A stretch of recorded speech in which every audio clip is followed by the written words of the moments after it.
వాడు రాముడు.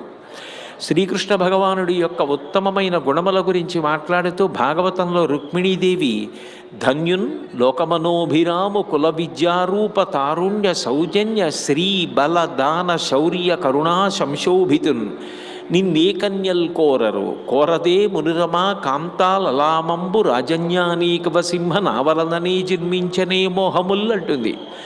భగవంతుని యందు ఉన్నటువంటి సుగుణములు 1, 2 అని లెక్క పెట్టడం సాధ్యం కాదు. కబీర్ దాస్ గారు భగవంతుడి గురించి చెప్తూ ధరతీ సబ కాగజకరవు లేకిని సబ బనరాయి సాత సమందికి మసికరవు హరిగుణ లిఖా నజాయ్ అన్నాడు. ఈ భూమినంతటినీ కాగితం చేసుకుని సముద్రాలలో ఉన్న జలాన్నంతటినీ సిరా చేసుకుని అరణ్యములలో ఉన్న కలపనంతటినీ కలంగా చేసుకుని నేను భగవంతుని గుణములు వ్రాయడం మొదలు పెడితే నాకు ఈ పదార్థములేవి సరిపోవు అంటాడు. ఒక్కొక్క గుణం ఒక్కొక్క దీపం.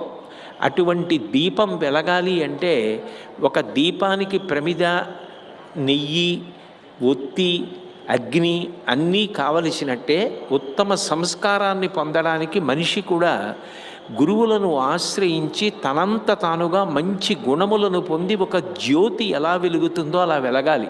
అందుకే ఆయన ఒక దీపస్తంభం లాంటి వారండి అంటుంటారు. అటువంటి గొప్పదైనటువంటి కార్తీక మాసంలో అందున బహుళపక్షం వచ్చిన తరువాత తదియా సోమవారం మృగశీర్ష నక్షత్రం ఉన్నటువంటి పరమ పవిత్రమైనటువంటి సమయంలో ఇవాళ ఈ వేదిక మీద కాశీ విశ్వనాథుడు, విశాలాక్షి వారిద్దరి యొక్క కళ్యాణ కార్యక్రమం. కళ్యాణము అంటే కళ్యం సుఖం అనయతి ప్రాపయతి ఇది కళ్యాణ అని. మనం సంతోషంగా ఉండడానికి అవకాశం కలగకుండా ఏ పాపం ప్రతిబంధకంగా వచ్చి మనం బాధపడడానికి కారణమవుతోందో ఆ పాపాన్ని తొలగించడానికి వీలైనది కళ్యాణం.